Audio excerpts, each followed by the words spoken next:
The Orion sector was quiet. Too quiet. Stars gleamed cold and distant, and the nebula clouds swirled like ghosts across the black void. On the surface of a barren planet, a tiny outpost struggled to survive. Smoke rose from its broken towers, and fires licked the edges of shattered walls. Alien shapes prowled the horizon, stalking like predators who knew no mercy. Inside the command center, panic had become routine. "Status report," yelled Lieutenant Rava, her voice cutting across. The walls shook as another distant explosion rattled the panels. Broken screens flickered with feeds of approaching creatures, twisted biobeasts the size of buildings, their claws tearing through concrete and armor like paper. The outpost's defenses had failed. Turrets melted under acid streams. Shields flickered and died. And the invaders were still coming. Commander Yolan pressed his hand against the console, sending a distorted holographic signal into the void. It was a distress beacon, a call that no one expected to answer. "Send everything we have," he muttered. "We can't hold them. Not for long." The signal shot out into hyperspace, a plea to any passing fleet. For the first time, fear tightened around Jalen's chest. No one had come before. No one had ever survived long enough to send for help. Far above the planet, in orbit, an alien observation station detected the signal. Its crew froze as they watched the coordinates light up on their screens. "Human ships," one of them whispered, disbelief heavy in the tone. "They're responding." Why would they come? Humans. The species no one expected to intervene. The galaxy had stories of humans, Deathworlders, survivors of planets that would kill almost any other life form. Worlds of acid storms, radiation, belts, and carnivorous vegetation. But even the legends did not prepare anyone for this. The humans who came were known for two things: surviving impossible conditions, and bringing death to anything that threatened them or those they swore to protect. In the dark of space, lights flickered along the horizon. Ships, hundreds of them, black as the void, bristling with strange adaptive weaponry, dropped from warp. Their engines glowed like eyes, red and unblinking. Even the aliens who had seen countless fleets paused. They had heard the stories, had calculated the odds. But seeing them arrive was different, terrifying, unreal.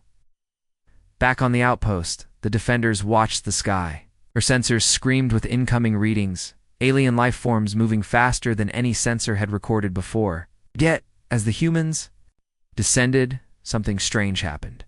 The creatures paused. Their instincts whispered caution. Something about these new arrivals was wrong. In ways no one could articulate, these humans were not prey. They were hunters, apex predators, born from worlds that would have killed everyone else. On the planet's surface, the humans disembarked. Their armor glimmered faintly under the strange light of the dying sun. They moved with a calm efficiency that unnerved the local defenders. Every step, every gesture was precise. Weapons adapted to terrain, filters clearing toxic air, boots gripping molten rock. The humans didn't panic at fire or acid or the twisted alien beasts closing in. They didn't hesitate. Lieutenant Rava watched them from her command window, disbelief and hope clashing in her chest. "Are they human?" she asked. Her voice was almost a whisper, even to herself. Jalen's jaw tightened. "Yes, and if the legends are true, they're the only reason anyone survives this night." The first wave of biobeasts lunged from the shadows. Massive claws tore the ground. Screeches of hunger and rage filled the air. The outpost's defenders froze, but the humans advanced. Deliberately, step by step, their weapons fired in patterns no alien had predicted. Acid streams were diverted, claws shredded midair, and in moments, the first monsters fell, lifeless before the humans even reached them. It was not a battle, it was a hunt. The humans were born to hunt where no one else could survive. As the smoke cleared, a shadow moved across the horizon. A beast larger than the first appeared, hundreds of meters long, its scales like metal, eyes like molten fire. The defenders whispered prayers to gods long forgotten. The humans didn't flinch. They regrouped silently, positioning themselves as if the terrain itself obeyed their command. They had seen this before. They had survived this before. They would survive it again. High above, the alien observation station sent a single, trembling report back to their council. They called for help. And what arrived were human Deathworlders. The sky was alive with the hum of descending ships and the echoes of ancient weapons. The outpost doomed only moments ago now had hope. Not just because reinforcements had come, but because the reinforcements were humans. The species that thrived on worlds that would destroy everyone else. The species that had earned their fear and respect across the stars. And in that moment, as the first human soldiers stepped onto the blackened soil, the galaxy realized that help had arrived, but not the kind anyone expected. The sky above the ruined city burned with the light of descending ships. They did not hum like standard transport vessels. They moved like predators, slicing through the atmosphere with engines that pulsed and shimmered against the dying sun. Smoke from the outpost's fires mixed with the storm clouds, and the alien defenders squinted against the glare. They had heard legends about humans, the Deathworlders, but no one expected them to arrive here. Ow. To answer a call that most species would have left unanswered, from the ships, humans descended in squads. Their armor was unlike anything the aliens had seen, adaptive, resistant, and strangely organic. Each step was measured. Acid rain splashed against the surface, but it ran harmlessly off their suits. Extreme heat and jagged terrain slowed the alien defenders, but humans strode forward without hesitation, boots gripping rock and rubble as though it were firm ground. Weapons activated automatically, adjusting to gravity, atmosphere, and chemical hazards. The aliens whispered among themselves, disbelief thick in every tone. These humans were not ordinary soldiers. They were something else, survivors of worlds that no other species could endure, warriors forged in death itself. Lieutenant Rava, crouched behind a shattered wall, tried to steady her trembling hands. She had fought many battles, but she had never seen anything like this. Humans moved in silence, using the terrain, exploiting shadows, and striking with surgical precision. One squad took down a massive biobeast without firing a single shot. It collapsed into a trap they had set moments earlier. The creatures that had terrified the outpost's defenders were dying almost as if the humans commanded the world itself. Commander Yolan watched in awe from the observation deck of the remaining tower. They aren't even afraid, he muttered. The Kreth warrior advisors standing nearby growled softly, a sound of warning and respect. Even among the fiercest of species, there was something unnatural about humans, something that made predators pause even for a moment. The humans moved like a single organism. No words were spoken. Signals were sent with gestures, eye movements, and subtle shifts in stance. They flanked, surrounded, and struck with a rhythm that was terrifying to watch. A towering biobeast lunged from the rubble, acid dripping from its fangs, and a human soldier sidestepped in perfect timing, sending a magnetic net over the creature. Its roar echoed across the canyon as it fell to the ground, trapped and immobilized. The aliens had no words for this kind of warfare. It was not strategy in the normal sense. It was instinct, honed over centuries on planets where every step could mean death. Deathworlders were bred for this. It's their bodies, minds, and reflexes adapted to the impossible. The outpost defenders began to realize something shocking. These humans weren't just coming to fight, they were coming to survive. And when humans survived, anything that threatened them did not. High above, more ships appeared, dropping reinforcements in silent waves. The humans organized rapidly, forming defensive lines around civilians and key structures. The alien raiders hesitated, sensing the difference. These were not simple soldiers. Every human was a predator, a hunter, a survivor who could endure the unthinkable. The legends were true. Humans thrived on worlds that would kill anything else, and they brought that same ruthless efficiency to this battle. Then, from the shadows of the ruined city, a new threat appeared. A massive biobeast, far larger than the ones before, emerged from the wreckage. Its body was covered in plated armor, and its eyes glowed with an unnatural intelligence. It had learned from its kin, adapted to survive previous attacks. Its roar shook the ground, sending tremors through the outpost. Civilians screamed. The alien defenders froze. The humans didn't hesitate. They split into teams, surrounding the creature, setting traps, and positioning themselves as if the city itself were under their command. Flamethrowers flared, magnetic pulses rang out, and adaptive rifles fired bursts that cut through the creature's defenses. It lunged, it roared, it tried to crush them. But every attack was met with a counter, every movement anticipated. Humans didn't fight like anyone else. They fought like the death world itself moved through them. Lieutenant Rava's voice trembled as she whispered to Yolan. They can't be killed. Awe and fear battling in his chest, not by anything here. That's why they're called Deathworlders. From the sky, more ships blinked into existence, more humans descending, until the outpost seemed surrounded by a tide of impossible warriors. The aliens watching from orbit transmitted their report to the Council. The distress call was answered. And what arrived were human Deathworlders. The city, on the brink of total destruction, now had hope. Not because anyone else had come, not because reinforcements had arrived, but because humans had come, creatures born to survive the impossible, trained to kill anything that dared threaten life that could not defend itself. And the galaxy began to realize a terrifying truth when humans answered a call for help. Nothing survived that they hunted. The ruins of the city had become a hunting ground. Smoke curled from shattered towers, fires burned through wrecked streets, and every shadow seemed alive with the hiss of alien predators.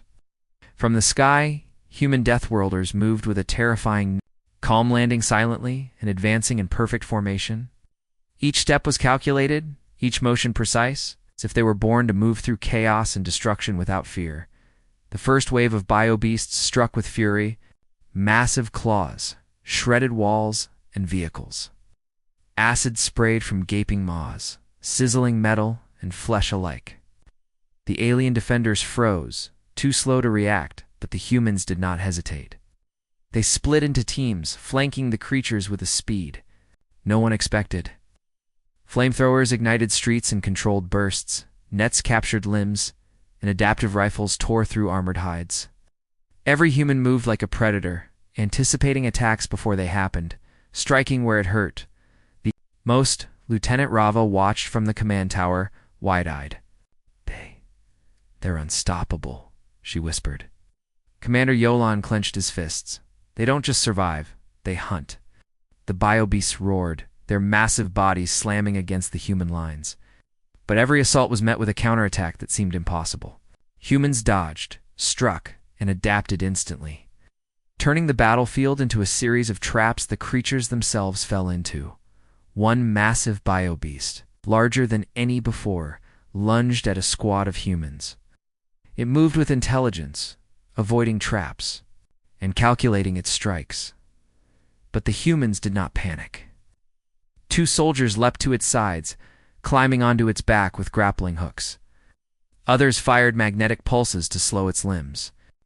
Within moments it was immobilized, thrashing in vain as humans worked in perfect synchronization to bring it down. Its roar echoed across the city, but it fell, silent and defeated. The aliens observing from orbit were stunned. Their calculations had suggested total dominance over the outpost. Yet every monster that had seemed unstoppable fell to humans with terrifying efficiency. The defenders on the ground whispered among themselves, disbelief mixing with hope. No one else could fight. Like this, no one else could survive this. The humans were not just soldiers, they were apex predators. Deathworlders in their element. From the shadows, more beasts emerged, larger, faster, and smarter than the first. The humans adjusted instantly, forming defensive lines, setting traps, and attacking in waves that the creatures could not predict. Every strike was deadly. Every human moved with lethal precision, taking advantage of terrain, fire, and the creature's instincts. The battlefield became a deadly dance. The humans led with steps that no other species could follow. High above, The alien observation fleet transmitted a single trembling report. The humans are killing them all. Deathworlders are real. Panic spread through their ranks. The bio-beasts they had unleashed with confidence were falling one by one. The humans did not hesitate. They did not retreat. They did not fear. They hunted. As the sun dipped lower, shadows stretched across the ruins. Fires burned bright, lighting the bodies of both creatures and humans alike. But the humans stood tall, their armor scorched, their weapons smoking, yet unbroken. They had survived the first hunt. They had demonstrated their lethal efficiency. And the galaxy, watching in awe and horror, began to understand why humans were feared above all species. But from the far edge of the city, a new sound rose, a deep, guttural roar that shook the ground. Something far larger, far deadlier, and far more intelligent than any creature the humans had faced, yet was approaching. The first hunt was over. The real battle, the one that would test the Deathworlders' true limits, was about to begin. The ruins trembled under the weight of approaching doom. From the horizon, larger and more intelligent bio-beasts appeared, their bodies armored in scales like molten metal, their claws and fangs tipped with jagged bone. They moved in packs, coordinated and cunning, herding smaller creatures toward the human lines. Alien defenders trembled in place, unsure whether to fight or flee. Every calculation they had made about victory crumbled as they watched humans prepare. The Deathworlders did not hesitate. Weapons clicked, energy shields flared, and flamethrowers hissed, cutting arcs of fire across the advancing horde. Every human moved as part of a single organism, coordinating silently. Traps hidden in rubble detonated at precise moments, collapsing buildings onto smaller predators and herding the massive beasts into kill zones. Nets and magnetic restraints slowed massive limbs. Adaptive rifles fired in patterns no alien had predicted, cutting through armor as if it were paper. Lieutenant Ravez's jaw went slack as she watched from the observation tower. Humans, normal in size compared to the towering beasts, moved with terrifying precision. They dodged swinging claws, sidestepped acid sprays, and struck with a deadly grace that made the alien defenders freeze in disbelief. Commander Yalin muttered under his breath, "They aren't just fighting, they're rewriting the rules of battle." The largest beast of the pack, the Alpha, advanced with intelligence in every step. It bellowed, and smaller creatures scattered or lunged to protect it. Its massive tail smashed into walls, collapsing towers that had stood for centuries. The humans did not flinch. Some moved to the sides, drawing the Alpha into the traps, while others climbed the rubble, aiming precisely at weak points between its armored plates. One Deathworlder leaped onto the beast's back, driving a modified blade deep into the seam of its neck. The creature shrieked, thrashing wildly, yet the human held on, working in perfect tandem with teammates on the ground. They coordinated through gestures and eye contact, moving like a predator that had been hunting this creature its entire life. Each strike tore away flesh, armor, and bone. Yet they adapted instantly to the Alpha's counterattacks. The alien defenders watched in silent horror. Their most intelligent calculations had suggested survival, but the humans defied every expectation. The beasts that had terrified the sector were falling one after another, 2 soldiers half their size. The humans were apex predators in a world designed to destroy all others, and the battlefield itself seemed to bend to their will. Smoke, fire, and the stench of acid filled the air, yet the humans pressed forward, never slowing. Traps were sprung with perfect timing, channeling the remaining beasts into narrow corridors where flamethrowers, energy nets, and adaptive explosives finished them off. The Alpha fell last, collapsing with a roar that shook the city. Silence followed, broken only by the crackle of dying fires and the human soldiers' controlled breathing. Lieutenant Rava swallowed hard, her voice trembling as she whispered, They're unstoppable." Jalen's eyes narrowed. "No, there's something more. They survive where no one else could. They fight where no one else would.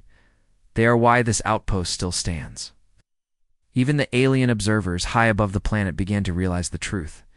These were no ordinary soldiers. These humans had survived Deathworlds, planets that would have killed entire fleets, and now they had brought that same lethal skill to this battle. The galaxy had underestimated humans. The galaxy had been wrong as the sun dipped behind. The horizon, the last of the bio-beasts, fell silent. But the humans did not celebrate. They regrouped, eyes scanning the shadows for the next threat. From the distance, another roar echoed, a sound deeper, more intelligent, more terrifying than any they had faced. The Deathworlders had survived the first major wave, but the enemy had only begun to reveal its true strength. And in that moment, every species watching realized a chilling fact. Humans didn't just survive the deadliest worlds. They conquered them, and now they were ready for anything the galaxy could throw at them. The ruins of the city had become a labyrinth of fire, smoke, and shattered buildings. From the horizon, the largest wave yet of bio-beasts surged forward. Some were armored like living tanks, others had multiple limbs ending in serrated claws, and a few were so massive that the ground trembled beneath their weight. Alien defenders faltered, unsure how to fight these creatures that had survived and adapted to every known weapon. But the humans did not hesitate. Deathworlders spread out, their movements precise and deliberate. They did not scatter in panic. Instead, they set the battlefield itself against the enemy. Buildings collapsed into channels to funnel the largest. Beasts, firebombs, created choke points, and magnetic nets restrained limbs that could crush entire squads. Every trap was calculated. Every maneuver exploited the weaknesses of the creatures, no matter how small or massive. The humans fought like predators born for this moment, for this impossible fight. And the city itself seemed to bend to their control. Lieutenant Rava watched from the observation tower, unable to look away. Humans moved with a rhythm she could not comprehend, each strike synchronized with another human miles away. One soldier leaped onto a giant beast's back, planting explosives on its spine, while others used adaptive rifles to cut through armor plates as if they were paper. The alpha of this wave bellowed in fury, but even it hesitated, sensing instinctively that these humans were unlike any prey it had faced. Commander Jalen's jaw was tight. "They don't just survive, they dominate," he said, almost in disbelief. The alien observers in orbit transmitted frantic reports to their council. Their most intelligent predictions had failed. Every creature unleashed to crush the outpost fell to the humans. Their tactics were not just strategy, they were instinct. Honed on Deathworlds, where the slightest misstep meant death, the apex beasts roared and charged. Buildings trembled. Streets cracked under their massive weight. The humans did not flinch. They split into teams, drawing the creatures into preset kill zones, using fire, magnetic pulses, and collapsing structures to immobilize them. One human leapt from a crumbling tower, landing on a beast's head, and with a blade designed for impossible conditions, pierced a seam in its armored skull. The creature's roar shook the air, but it fell lifeless, almost instantly. The smaller beasts fared no better. Flamethrowers, adaptive rifles, and clever traps cut them down in waves. Humans moved among the chaos with surgical precision, avoiding claws, acid, and crushing weight that would have killed any other species. They used every environmental advantage, falling debris, molten metal, narrow corridors to turn the battlefield into a hunting ground where only the apex predators survived. As the sun dipped behind the horizon, the smoke cleared enough to see the devastation. The largest beasts lay dead, the streets littered with the bodies of smaller creatures. Human Deathworlders stood among the wreckage, battered but unbowed, scanning the horizon for the next threat. They had turned what should have been total annihilation into a decisive victory. Lieutenant Rava finally found her voice. I don't know how they do it." Commander Yolan shook his head, eyes narrowing. "They don't just fight, they think, adapt, and survive like nothing else in the galaxy. This is why they're called Deathworlders. This is why no one survives them. Even the alien observers could only watch in silent awe. The humans had not just defended the outpost, They had rewritten the rules of survival and warfare. How the galaxy Would take notice whether it wanted to or not. From the distant horizon came another rumble, deeper, more intelligent, more terrifying than anything yet faced. The humans did not hesitate. They regrouped, prepared for the next assault, ready to confront the unknown with the same lethal efficiency. And every species watching, both ally and enemy, realized the terrifying truth. When humans arrived, death was not just possible for their foes, it was inevitable. The battlefield lay in silence. Smoke curled into the sky, flames flickered across shattered streets, and the bodies of fallen bio-beasts dotted the ruins like twisted monuments. Human Deathworlders stood among them, battered but unbroken, their armor scorched, weapons still humming with residual energy. The aliens who had called for help were still trembling, unable to fully comprehend what they had witnessed. They had expected reinforcements, had not expected this. Lieutenant Rava stepped cautiously through the wreckage, eyes wide as she observed the humans. Each soldier moved with calm precision, checking weapons, scanning the horizon, and communicating with subtle gestures that conveyed volumes. These were not soldiers in the conventional sense. These were apex predators, creatures forged on planets where the laws of survival were rewritten every day. They did not just endure chaos, they mastered it. Commander Yolan approached the humans, awe and fear mingling in his expression. Why? Why do you fight like this? He asked quietly, almost afraid of the answer. The human captain turned to him, his face set and unflinching, eyes reflecting the fires of the battlefield. We fight because someone has to, he said. Simply, we survive because we refuse not to. And we protect those who cannot protect themselves. Around them, alien observers whispered among themselves, disbelief and terror in every tone. They had seen humans on record, in stories, and in simulations, Deathworlders who thrived on the most extreme planets, but witnessing it firsthand was something else entirely. Every beast that should have been unstoppable, every situation that should have been hopeless, had been turned against the enemy by humans who adapted instantly, struck with deadly precision, and survived what no other species could. From the horizon, distant roars and movements signaled that more threats still waited. But the humans did not flinch. They reorganized, prepared for the next challenge, their discipline and instincts honed by centuries of surviving Deathworlds. Even when facing the unimaginable, even when surrounded by impossible odds, they advanced calmly, strategically, lethally. The galaxy had underestimated humans for too long. The Alien Council observers recorded the events. Knowing the report would send shockwaves across sectors, single truth became undeniable. Humans were not just another species. They were apex predators, engineered by survival itself. Warriors who could confront any threat, any environment, and emerge victorious. The Deathworlders did not fear death, and they did not fail. They were living proof that the galaxy's most lethal creatures could meet their match and be bested. Commander Yalin watched the humans begin to depart, regrouping at their ships, moving like shadows in the smoke. Lieutenant Rava could only whisper, "I don't think we'll ever see anything like them again."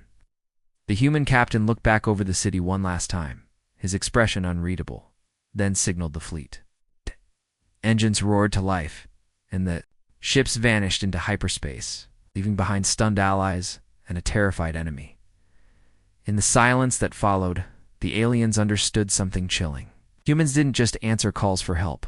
They arrived with lethal precision, reshaping the battlefield and leaving a legacy that no one would forget. Across the galaxy, whispered stories would spread of these Deathworlders, humans who could survive anywhere, fight anyone, and dominate the impossible. And in every corner of the Orion sector and beyond, one thought burned in every mind: ally and foe alike. When humans come, nothing survives that they hunt.